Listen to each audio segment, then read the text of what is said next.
No, it's good. Good morning, and welcome to the United Church of Gainesville, where whoever you are and wherever you are on life's journey, you are welcome here. My name is Brownlee McClanagan, and as one of the ministers here, I am so grateful you could join us for this last week of our series, The Gospel According to, on which we host a very special production. We are so grateful.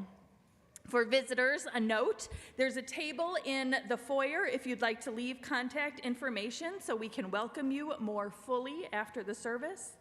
And for all, please note the many announcements in the bulletin, including a description of the important Sunday seminar, which will follow this service just across the courtyard in Reimer Hall. It is a joy to be together today. Good morning. I'm reporting on behalf of the transition team. 2 weeks ago, I talked about the emerging sense that if financially possible, UCG should be seeking to call a third full-time minister. That's appropriate for a congregation of our size and the scope of our programs. That sense has not changed. Today, I want to speak to a different issue. Should UCG continue with our recent experience with one worship service or two? There's been a pretty strong sense by most who have spoken to the issue that people prefer one service. Most people prefer one service. There's been a plan to vote on this issue at the October 15th congregational meeting. We are suggesting that decision be deferred until our January meeting, and here is the rationale. Because of the events already on the schedule, such as Church on the Prairie, BPM services, Children's Christmas Pageant, if we went to two services following our October meeting, we would only be able to do that half the Sundays for the rest of the year. So we think it makes sense to continue with one until then. We're also wanting to observe attendance trends through the rest of the year. There's a rule of thumb that if a church sanctuary hits 80% of its seating capacity, we really ought to be looking at a second service. That sort of ceiling is when a church feels full, and it may be awkward for visitors to find a place. We've been dancing quite close to 80%. We want to watch those trends until January and see if that gives us better context for making a decision. Just to point out, we can legally have 286 people in here. 80% of that would be 229. We right now have seating laid out for 261. If we have 209 people, we are at 80%. Keep that in mind as we look ahead. As I return to my seat, would the members of the transition team please stand? Those are the folks you want to talk to, including me, if you have questions about this. Thank you.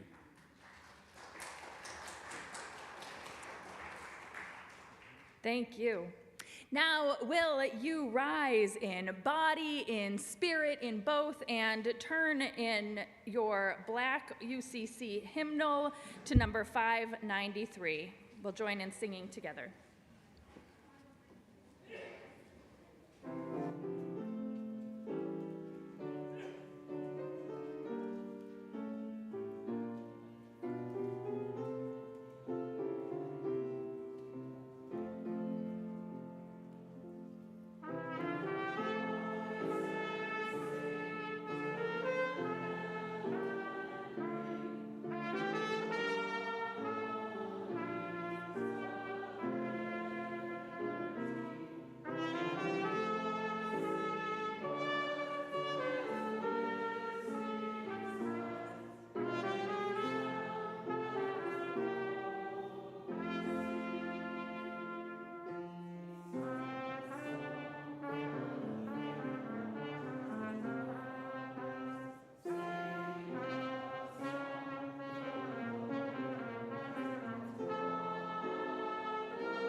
seated.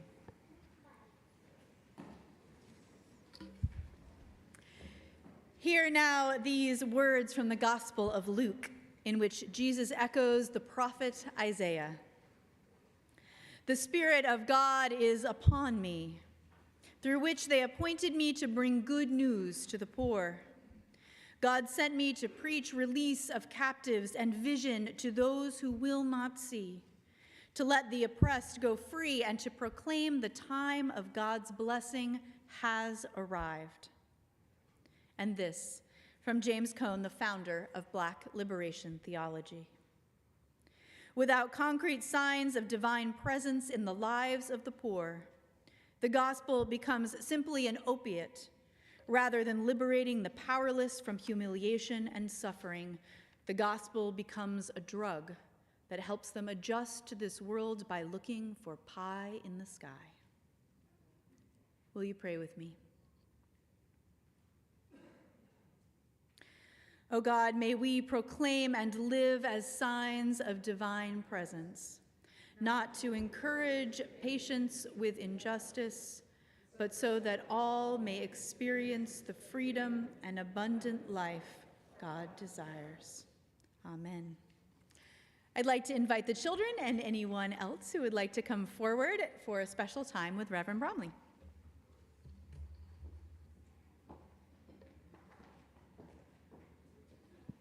Good morning.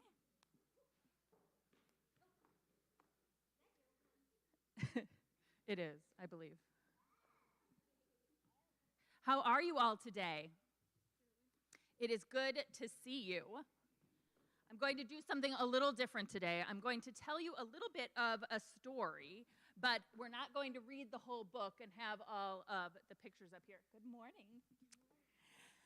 We have just a few minutes together, and so I'm going to give you the summary of this book, which is called In God's Hands. Have a seat.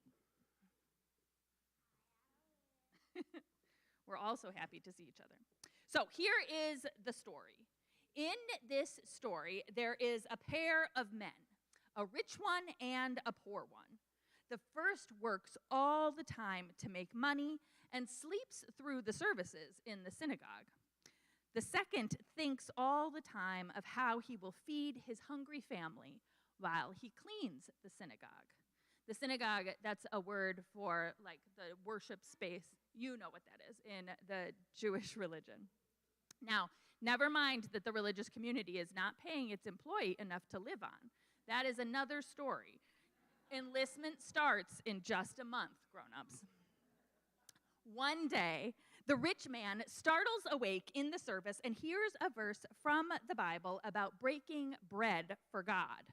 So that's what he does. He bakes 12 loaves of bread, of challah, and he puts them in the holy ark, which is sort of like a cabinet at the front of the sanctuary. That same day, the poor man prays to God, asking for help for his hungry family. He happens to open the ark, and he finds the bread. The rich man thinks it is a miracle that God has taken the bread, and the poor man thinks it is a miracle that God has provided the bread. The same thing happens for many days, and both men are happy. Eventually, the rabbi discovers what is going on and tells them. The men are sad, thinking that there was no miracle after all. But the rabbi tells them that's not how God's miracles work. Rather, you must continue to bake and to eat because your hands are God's hands.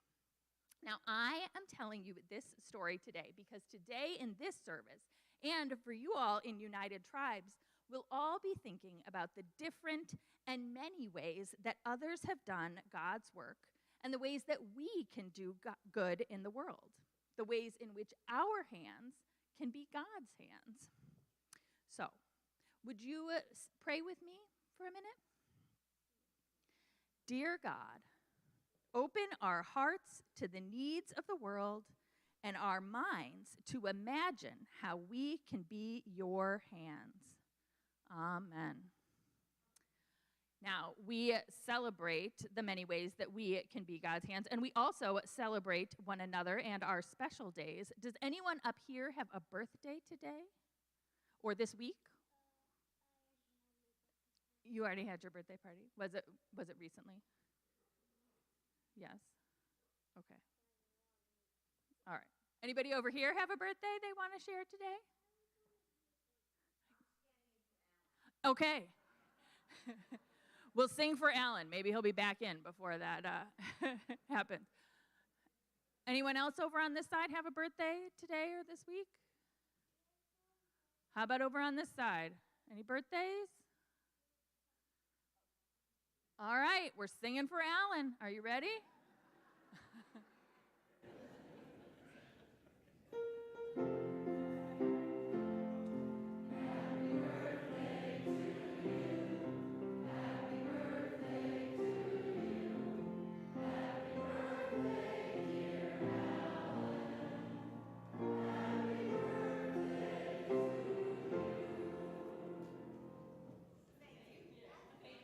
The video. No, he celebrated. Thank you all. I hope you have so much fun in tribes, and we will see you a little later.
Good morning.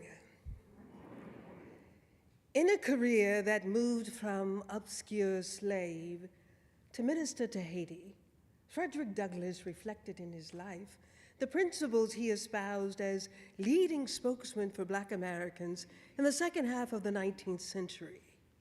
Born a slave in Maryland, Douglass hardly knew his mother, who died as a field slave while he was still a youth.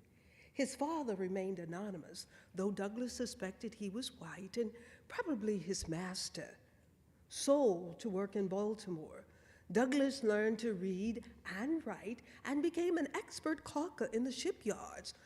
On his second try, He succeeded in escaping to freedom, married Annie Murray from Baltimore, who was herself free and had convinced him to run away and set up house in New Bedford, Massachusetts.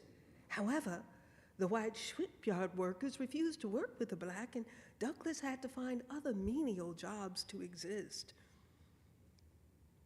After giving an impromptu address at an abolitionist meeting, when he described his experience as a slave, Douglass was asked to become a regular platform speaker on behalf of the Massachusetts Anti-Slavery Society. Within a short time, he was held to be one of their prize speakers, so much so that those who heard him started to question, was he ever a slave? To allay those doubts, Douglass wrote and published in 1845 the first of 3 autobiographies. It was a bestseller, proudly exposing Douglass, now a public figure, to the threat of being recaptured by his master. As a prudent measure, Douglass left the United States to carry his message of reform to the British Isles. This turned out to be a triumphant tour of 2 years. The friends he made raised money to purchase his freedom, then gave him the financial backing to start a newspaper upon his return to America.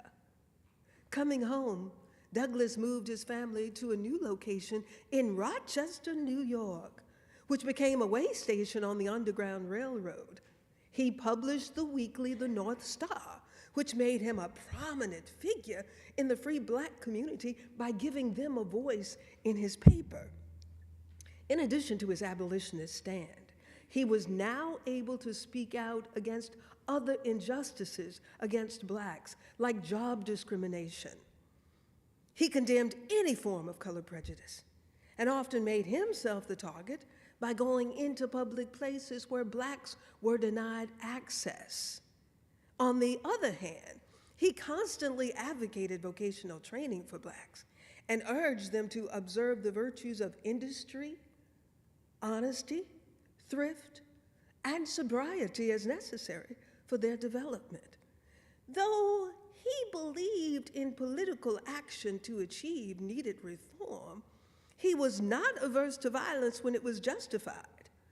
Of the Fugitive Slave Act of 1850 that allowed alleged runaways to be kidnapped and returned to slavery without the right of testimony or trial by jury, he once wrote that the true remedy for the Fugitive Slave Bill is a good revolver, a steady hand, and a determination to shoot down any man attempting to kidnap.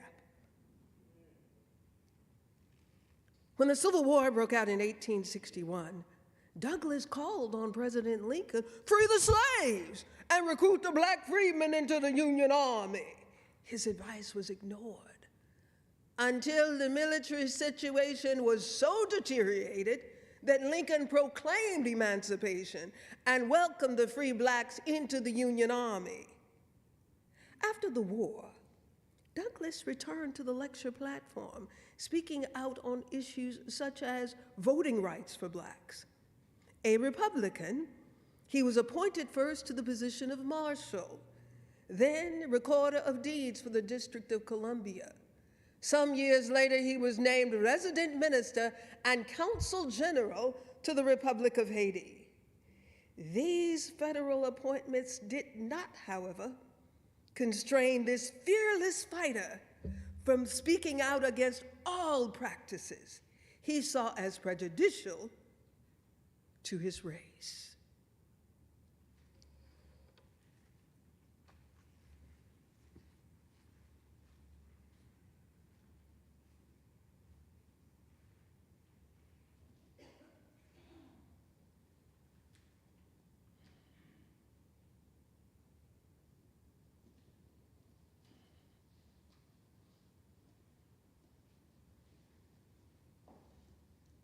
Frederick, how's your speech going?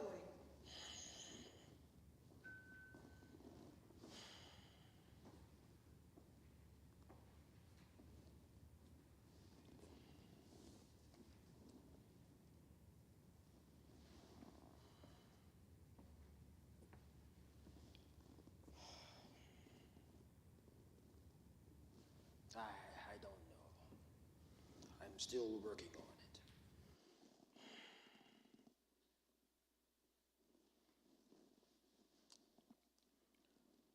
Standing with God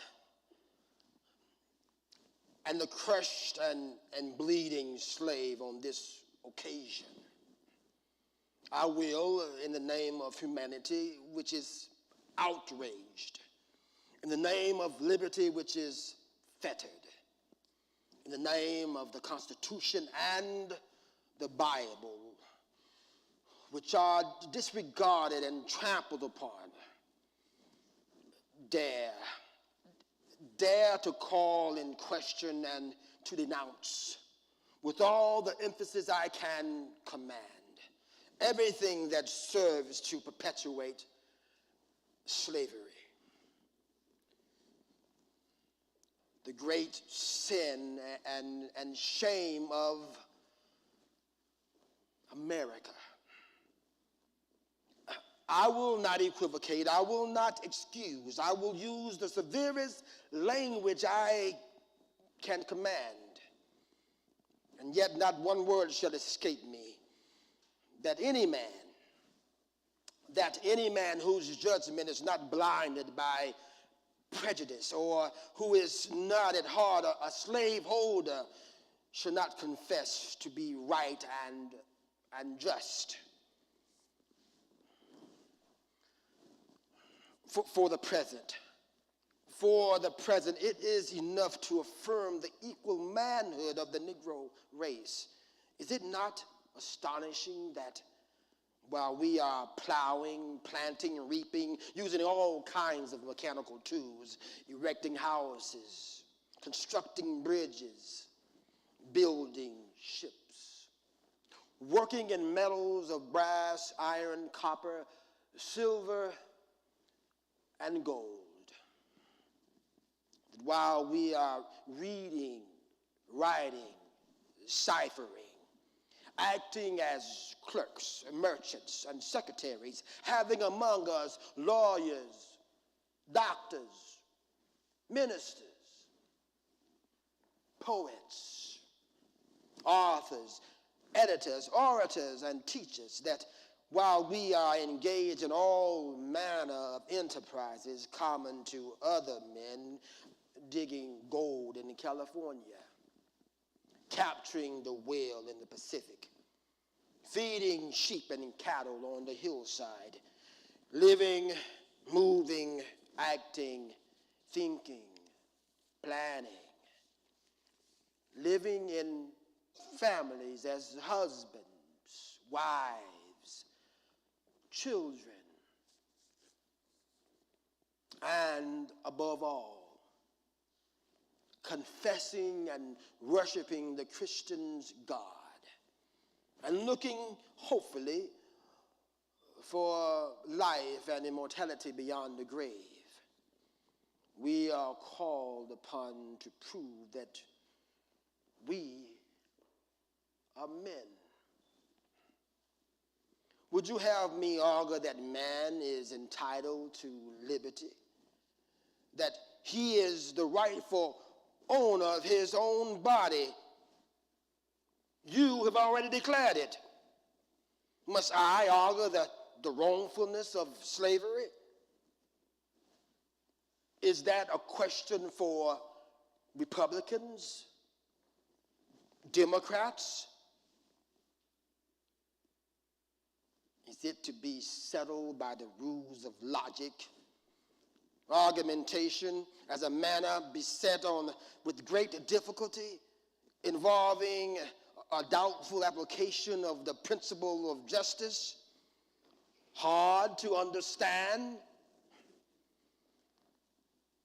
How should I look today in the presence of Americans dividing and subdividing discourse to show that men have a natural right to freedom?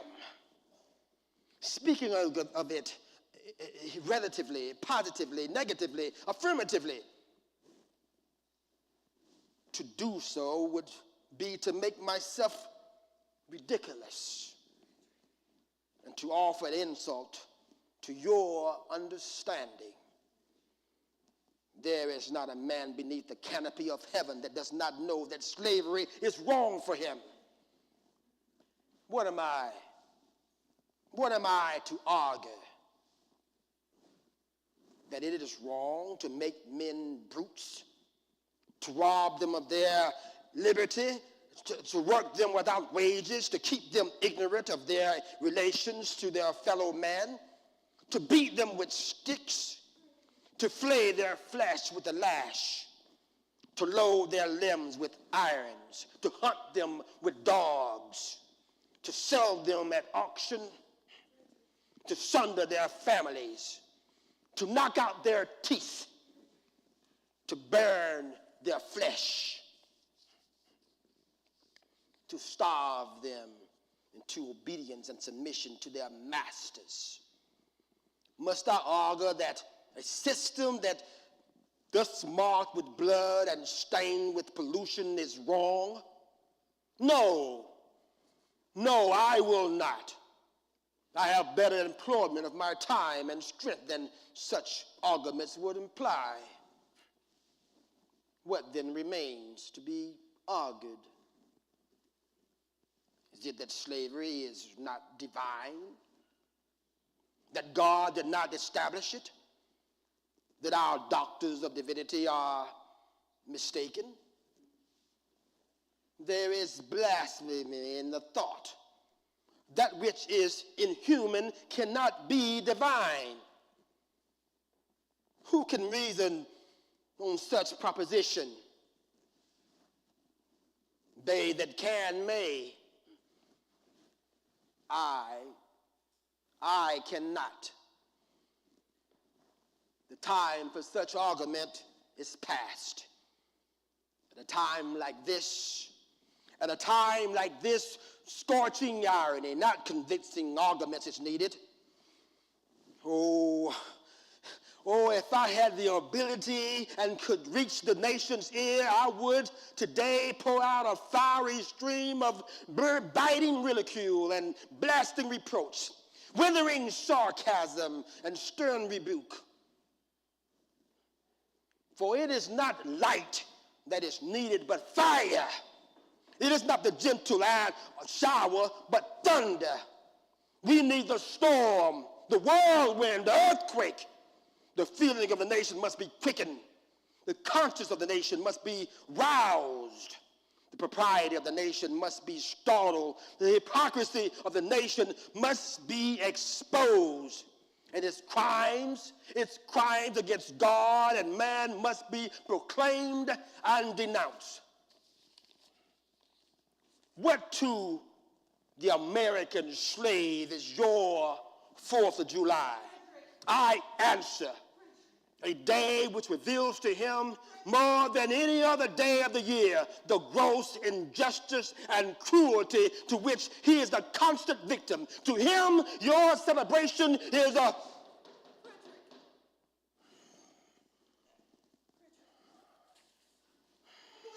Nelson Hawkins to see Frederick Douglass. Mr. Hawkins.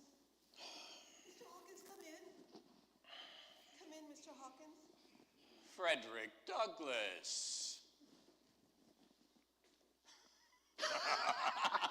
Well, bless my soul, it's Captain Brown. John. But that beard, you were always clean shaven, and these clothes. Why, if it hadn't been for your voice, I never would have. You are looking well, Frederick. Well, so are you, John. Well, sit down, John, sit down. How did you manage to get through? There's an alarm out for you in 7 states. I have my means, Frederick. I have means. Well, John, we've had no word of you for months. We didn't know if you were alive or dead. Oh, I'm still above ground, Douglas. It'll take more than a few cowardly ruffians in the territories to put John Brown in his grave, and a lot more to keep him there. They did get one of my sons, though, my Frederick. Oh, no. Yes, they shot him down one night not far from Osawatomie. Owen, too. Oh, the big one? But Owen still lives. He's back on the farm at North Elba. Mary's nursing him back to health, but he's paralyzed from the waist down. Oh, God. And you, John? Oh, Are you well? yes, I've been a little tired, but gathering strength to go on with the work. To go on? What, John? Kansas is one. I mean, you've done what no other man's been able to do. You've stopped the slave power dead in its tracks. Oh, not quite, Douglas, not quite. Try as we might, the Free Soil Constitution adopted in Kansas says nothing about the emancipation of slaves. It offers sanctuary to not a blessed black soul.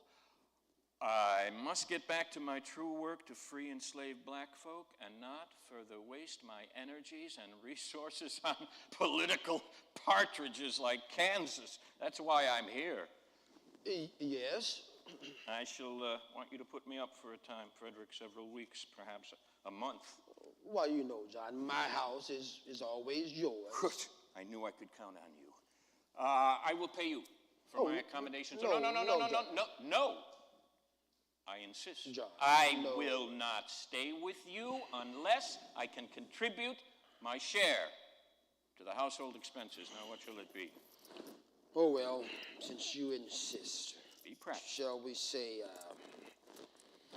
$3 a week for room and board? Now, not a penny more. You are my guest. All right. Settle then for the first week. Well, you are now a member of the Douglas household in good financial standing. Ah, good. Now, one thing more. While I'm here, I wish to be known in public only as Nelson Hawkins. I want John Brown to be thought still in the territories. Though Kansas is won, still there's a price on my head. Some enterprising young scamp might be ambitious to collect. I shall turn you in at once.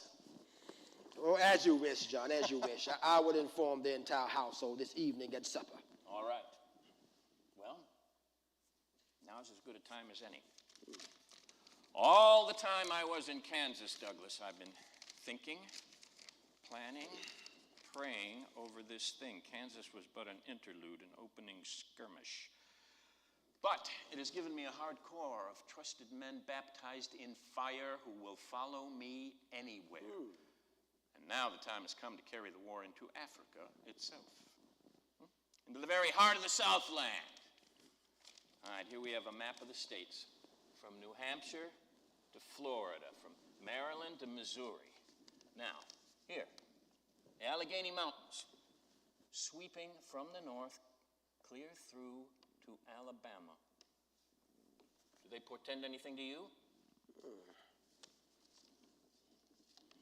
I don't quite know what you mean.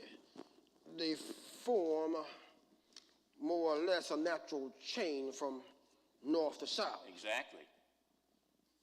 These mountains are the basis of my plan, Douglas. I believe these ranges to be God-given. Placed there from the beginning of time by some divine prearrangement for but a single purpose, the emancipation of the slaves. Go on, explain. All right, look here. The Blue Ridge Mountains of Virginia. All right? These ranges are full of natural forts where one man for defense would be the equal to 100 for attack. Now, I know these mountains well. My plan then is to take a force of men into the Virginia hills and there post them in squads of 5 along a line of 25 miles. Now, once these have been properly schooled and drilled in the arts of mountain warfare, then it will be possible to steal down to the plantations and run off slaves in large numbers. Think of it, Douglas. Think of the consternation among the Virginia slaveholders when they see their slaves disappearing into the hills. Yes, I can imagine. Not only for the good of delivering these people from their bondage, you understand, though that is, of course, the paramount end, but the prospect of valuable property disappearing in the middle of the night. Here, Douglas, we attack the slave system at its core, and that is its pocketbook. You and I both know eloquent appeals to men's emotions, their sense of justice and fair play have little effect if the evil you would have them discard is the means of their bread and syrup. They would turn a deaf ear to God himself. But once you remove the monetary profit from their vices, take away the means by which they gain their filthy dollars, they will desert it as if in fear of plague and seek other means, more economically secure, to furnish their tables. I see.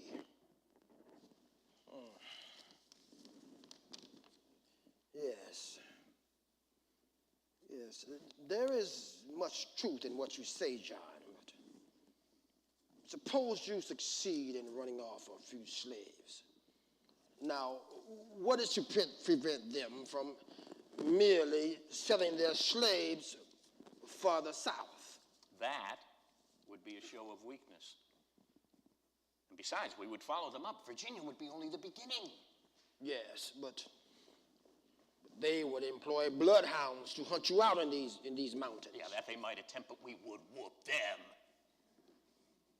And once we have whooped one squad, they would be careful how they pursued again. Yes, and the slaves themselves.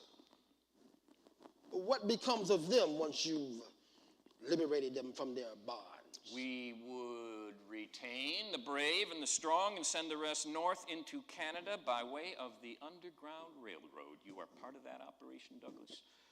Counting on you for suggestions along that line. Yes, John, but won't it take years to liberate any appreciable number of slaves this way? Indeed not. Each month our line of fortresses will advance further south.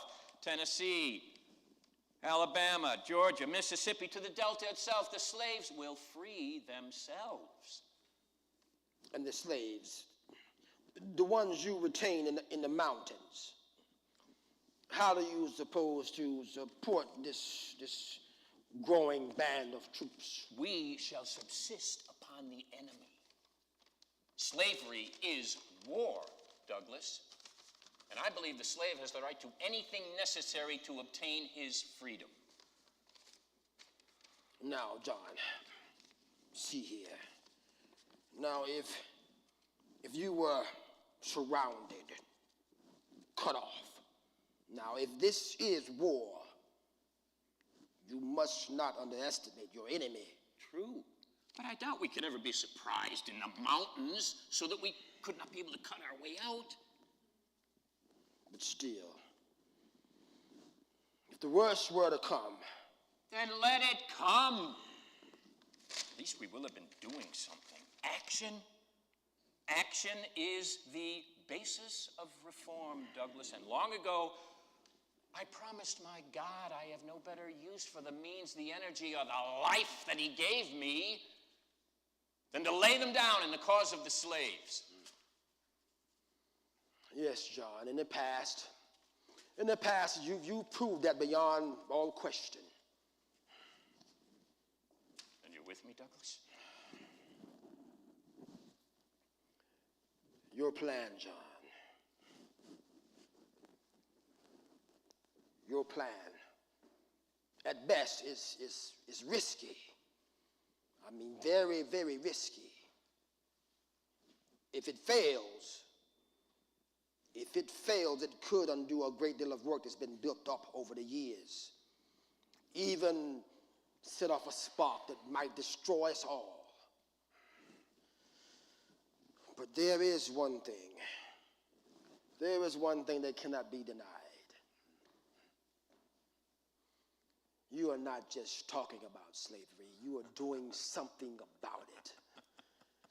And against such odds, John, we cannot rely on time and the kindness of men's hearts to free our people. You have proved your worth as a fighter, and you have my support. Oh, Douglas. What can I do to help All right, you? well, I shall need men. To add to my force, I'll need your aid in assembling them. Do you know Harriet Tubman? Yes, the conductor of the Underground Railroad. Yeah, she's in Canada now, resting at a settlement for fugitive slaves. I will take you to her. Good. She will find you all the men you need. Good. Now, what of money and supplies? Oh, yes. Though I do not grudge the sums I spent in Kansas, now my funds are nearly gone. I intend to solicit contributions from anti-slavery men of means. Well, tomorrow you shall meet another. Splendid. A wealthy mill owner who has often aided us in the operation of the railroad. He will be most anxious to help. I will write to others in Boston, Philadelphia, New York, have them communicate with me here as Nelson Hawkins. And I can reach leaders among the slaves from Mississippi to Virginia. And when you are ready to move, they will know you are coming. Oh, Douglas, I knew I could count on you. It's coming. I can feel it coming. As Moses and Aaron led the children of Israel from Egyptian bondage to the land of Canaan, so shall we lead the children of Africa from southern bondage into the land of Canada. It is God's will. Together, we will free the slaves.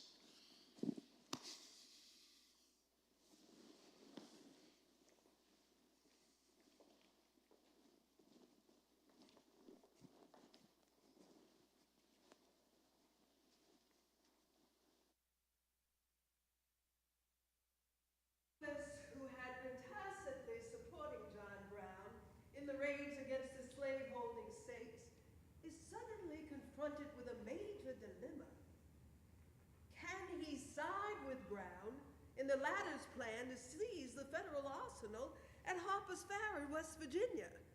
Apart from the possibility that the plan could fail, Douglas realizes that an attack on a federal armory is tantamount to waging war against the United States government.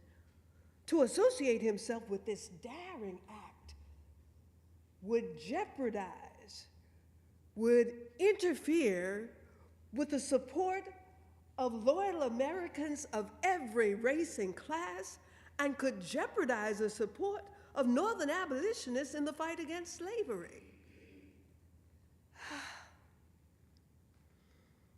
The risk is too great. He must renounce any part in the attack. Even though he admires Brown's heroism and his singularity of purpose. John Brown, after all, was white. He and his sons had committed their lives to eradicating this pernicious slave system. Their cause transcended race. It was a war against evil.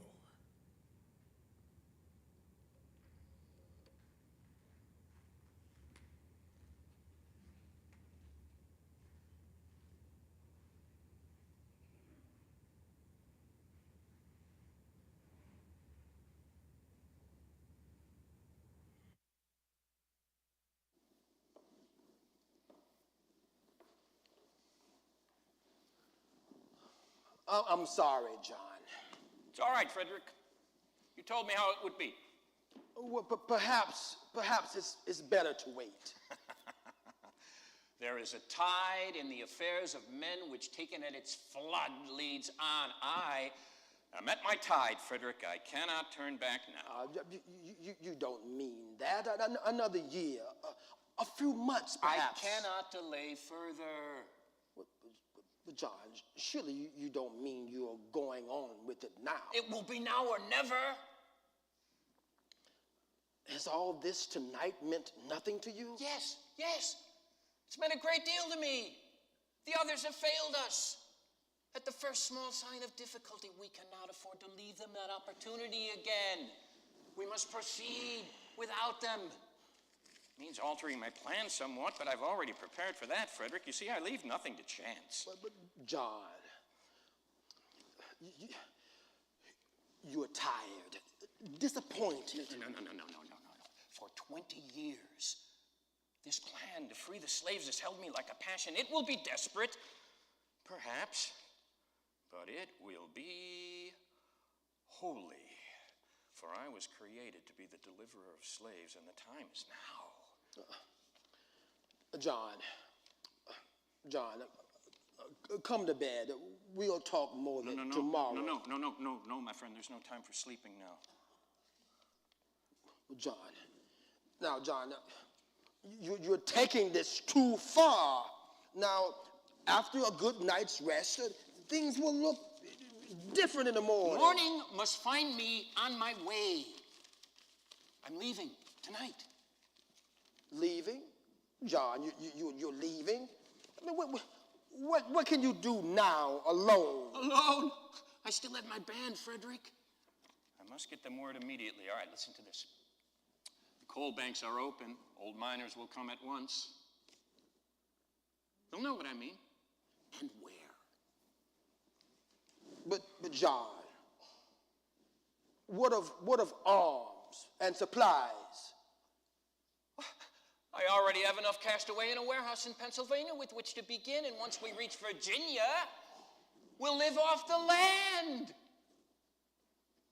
And as for arms, they'll be all we can use just waiting for us at Harper's Ferry. And once there, we can begin our operations without want of... John, just a minute, John. Did you say Harper's Ferry? Yes. John,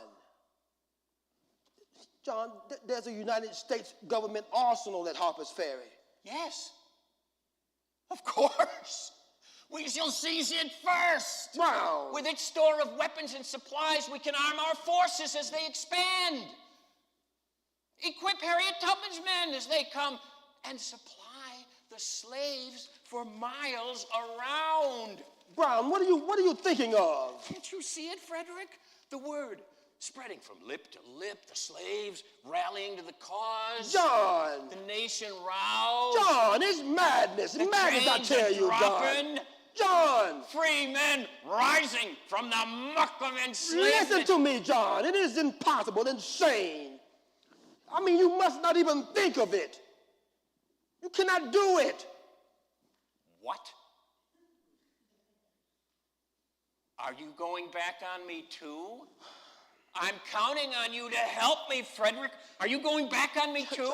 John, please, sit down, John. Sit down. Now, John, do you believe that I am your friend and that I want to do what is right? Yes, I believe you, Frederick. Well, John, please, listen to me. Now, I have helped you as much as I could. And I intend to help you further when the time is right on your great slave-freeing raids, but what you are saying now is entirely different. No. Wherein is it different? We'll free more slaves. We'll free them faster. But John, don't you know what you'd be doing? You can't attack Harper's Ferry. You'd be attacking the United States government. It would be treason. Treason! Treason? Government? What laws? I answer you back, Douglas, with humans. And right, there's a higher law than all. But John, you're living on earth. You're dealing with men. No. I deal with God. Oh, I see. You deal with God. And tell me, is it God who counsels you to such rash, inopportune action? Is it God who calls you to dash away your talents and your usefulness in a single ill-considered stroke? And what are the slaves themselves? You want to help them, you say.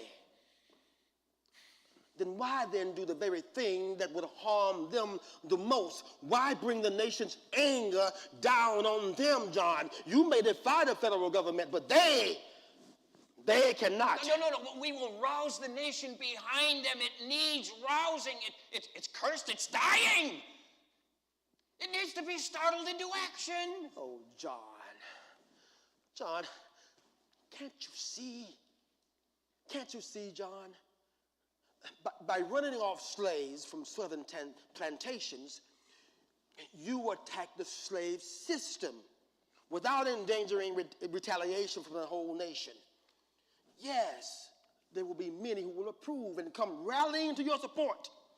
But if you start by attacking Harper's Ferry, your blow is not against slavery itself. Your blow is against the whole nation and will bring down on your head and the slaves the panic and condemnation of thousands whose sentiment would otherwise be with you. I cannot concern myself with public opinion just now. Action is the only means of reform. You know that, Douglas. You've said it yourself. John, must we have action, any action, at such a great a price? John, is there ever any justification for such unprovoked violence, even in pursuit of a righteous cause? Yes. Yes. By God, I believe there is, if we cannot persuade the nation with words to purge itself of this curse, then we must do so with weapons. This is war. I tell you, when in war, there must often be sacrifices made to expediency. Careful, John. Careful now.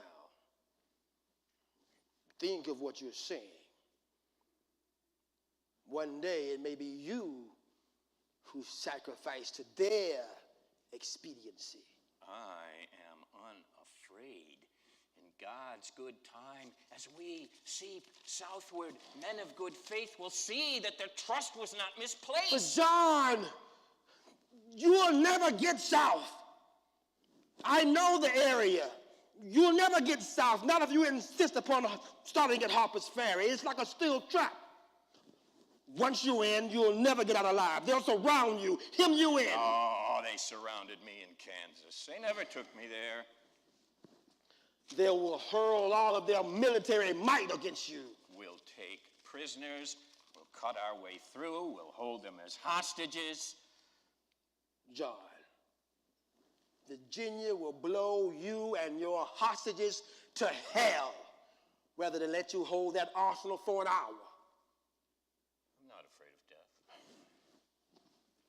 Is that what makes it insane? Huh? The fact that we may spill a little blood? John, we're talking about freeing slaves, not wasting lives on a hopeless insurrection. But this is the way to free the slaves. All of them, not just a few.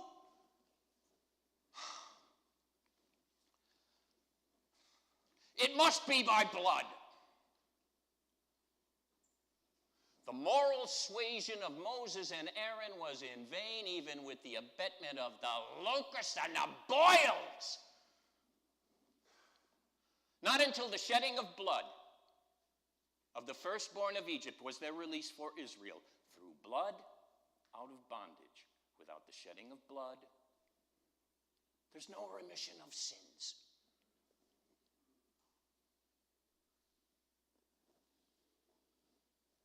John,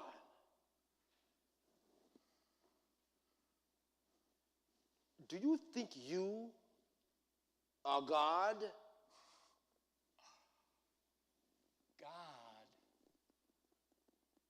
is different things to different men, Frederick. To some, he's a separate entity, dispensing wrath or reward from philanthropic heights. To some, he's a watchdog, conscience gnawing at the marrow. But to me, God is simply the perception and performance of right.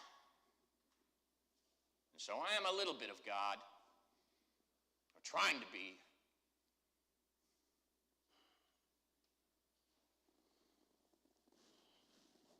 I cannot argue with you any further, John Brown. I see that I cannot hope to change your mind. Then you're coming with me? I cannot. Come with us, Frederick. John, I cannot, John. Douglas, I will defend you with my life. John, don't. I want you for a special purpose.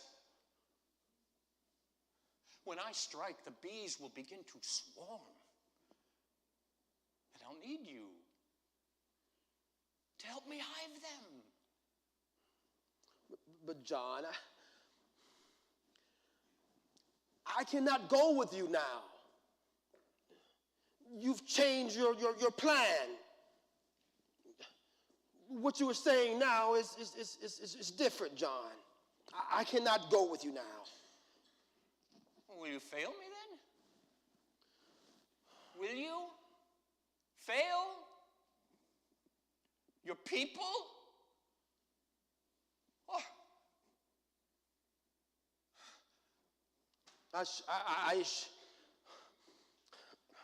John, Have you carried the scars upon your back into high places so long that you've forgotten the sting of the whip and the lash? I should rather fail you, John, than to feel in myself I've failed my people. John. Well, are you afraid to face a gun? John, I've never questioned it before, John. But John, if it would do good, John, I mean, this moment I would die. I swear it. But I cannot cast away that which I know I can do for that which I know I cannot. I have no right to do that. I should rather fail you, John, than to feel within myself I failed my people. For them, I believe it is my duty to live, to stay alive, to fight in ways I know can succeed.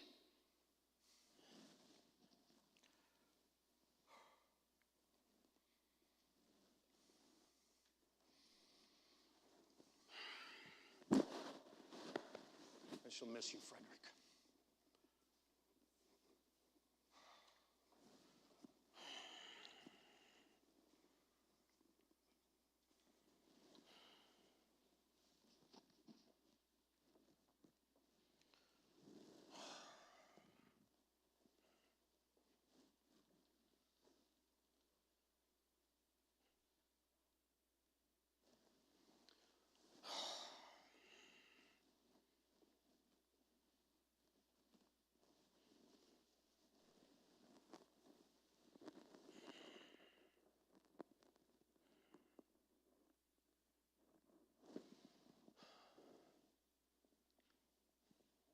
John told me that he was going on with it.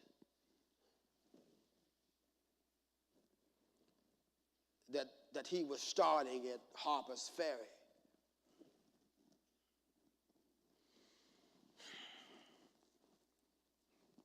I argued against it, but in vain.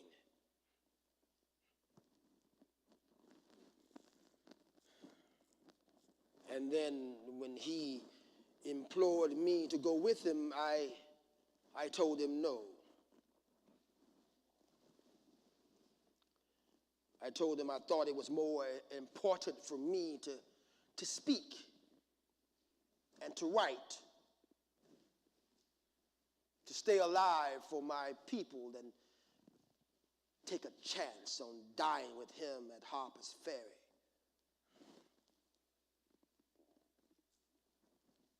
And so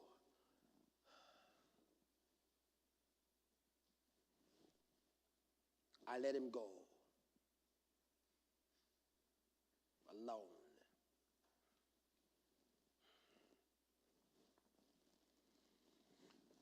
My God, my God.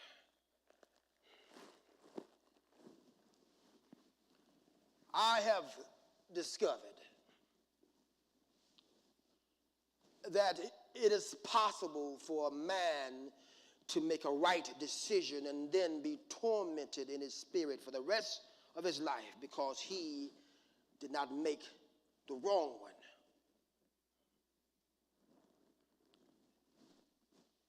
There are times when the soul's need to unite with men in splendid error tangles agonizingly with cold wisdom and judgment.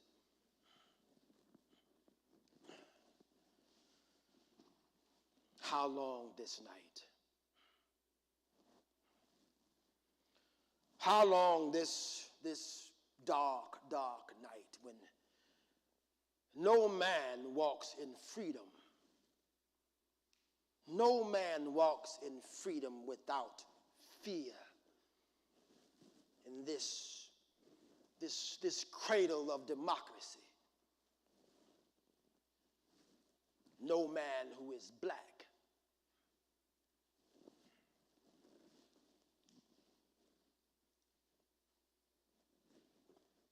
How will it end? What do we have to do?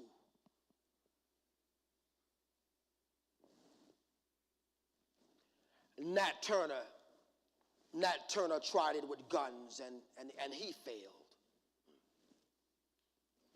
Dred Scott went to the high courts and they hurled him back into slavery. Old John Brown said, "It must be by blood."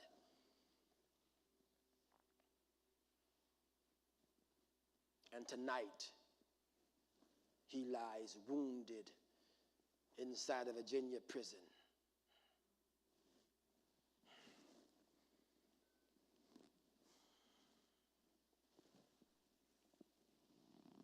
How will it end? What do we have to do?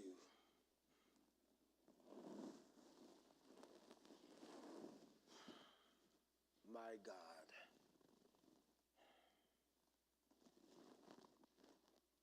How long this night? How long this dark, dark night?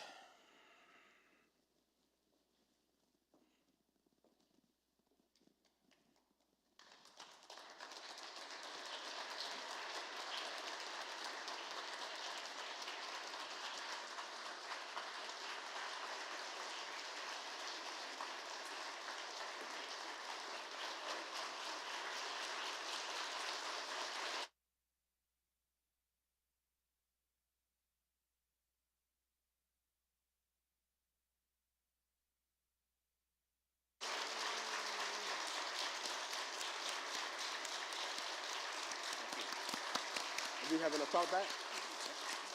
Thank you. You may get your chair. Oh, are we going to speak for a while?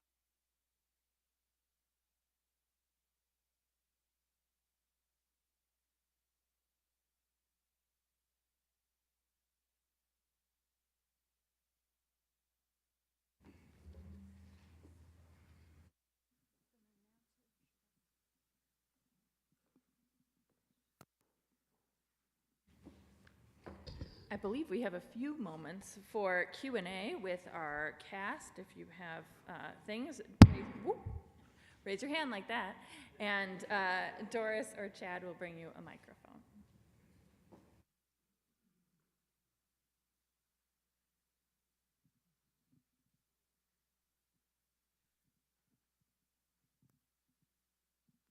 Not a question really, but a comment.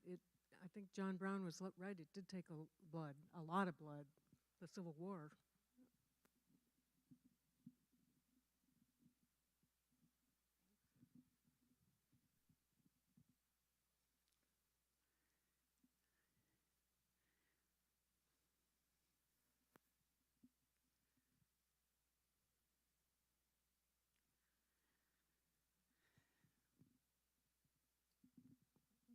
tell us some more about the person that actually wrote this part of the play and where that came from?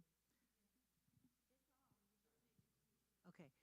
Can you tell us some more about the person that wrote this play and how she put it together? And called In Splendid Error, and there were actually, I believe, about 9 characters in it, and we just reduced it to Frederick and his wife and John Brown, and reduced the dialogue to just their trip to Harper's Ferry, and that was a complete drama in itself. Carol, you could talk more about the playwright, I guess. Good morning. The play is actually adapted from the full-length script by William Branch, and Mr. Branch is an African-American playwright and filmmaker. He worked with ABC News, and so he was commissioned during this time of the celebration of the raid on Harper's Ferry. He was commissioned to do this wonderful play. So in the full-length play, you actually get to meet all of the rich landowners and people that were really wanted to see slavery end, and then you get to learn a little bit more about Mr. Douglas as far as his work with the Underground Railroad and the newspaper, and then of course Anna, his wife. And Anna actually was a seamstress and gathered a lot of wealth in her life, so she was able to actually support Mr. Douglas with his newspaper. So after doing the fullest play for about 6 weeks, we took the time to adapt it to a smaller version so that we can take it to schools and community centers and out into the community.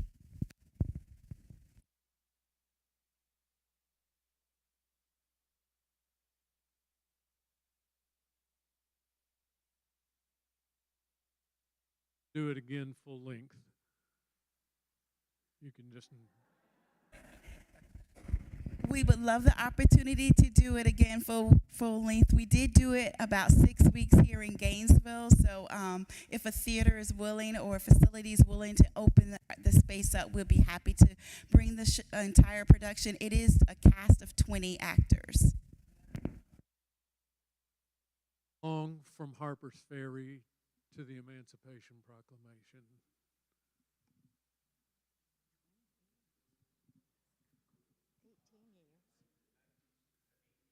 One is the time of the raid, and the Emancipation Proclamation's not for another 3 or 4 years. 63? We're looking at about 3 to 5 years, because remember the Florida Emancipation was May 20th, 1966. Galveston, Texas was June 19, 1965. So these are the, which one, Emancipation? Which one are you referring to? Yeah, that's when they heard about it. So it was about 3 years later after the raid.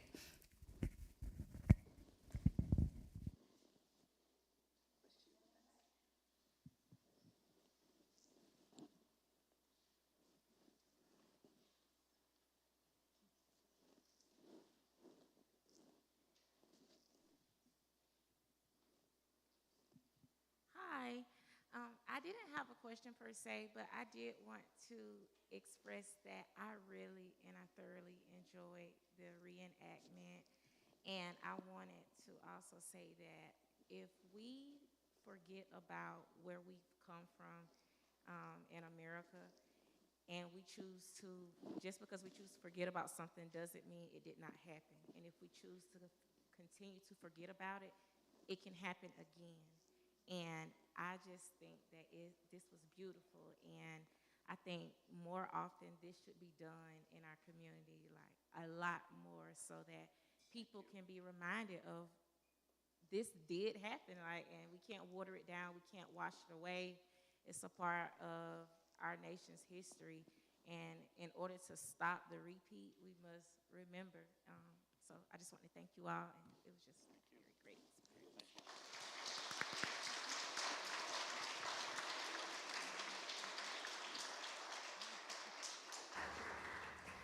It is my deep hope that the cast and Carol will accompany us on the way out and be in the courtyard with us. I invite you to, as you go out and as you leave, to consider signing up for a small group or to help with Family Promise or for UCG 101. At the very least, again, grab a cup of coffee. Thank you again to all who shared their gifts to make today possible. Oh, one more, sorry. Breath. Do we know the full range and breadth of human bondage as it exists today? Then? Across the world. Yeah, how many? In slavery? No, tell us. No. I wish I had the same powers as John Brown did. So and that is the reason why I'm asking the question.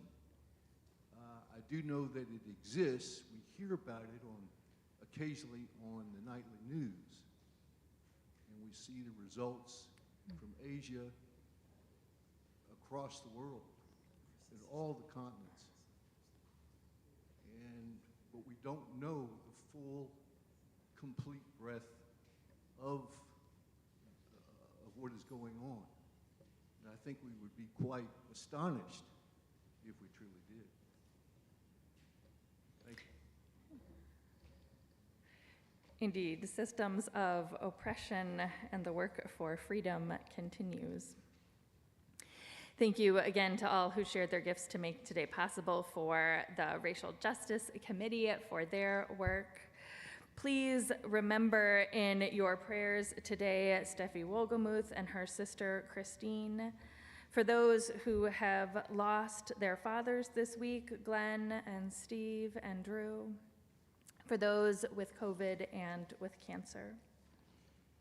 And now, friends, go.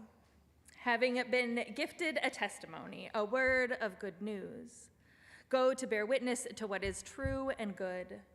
Go to be God's hands in the work of justice, of freedom, and of love in all the world. Go in peace, joy, and power. Amen.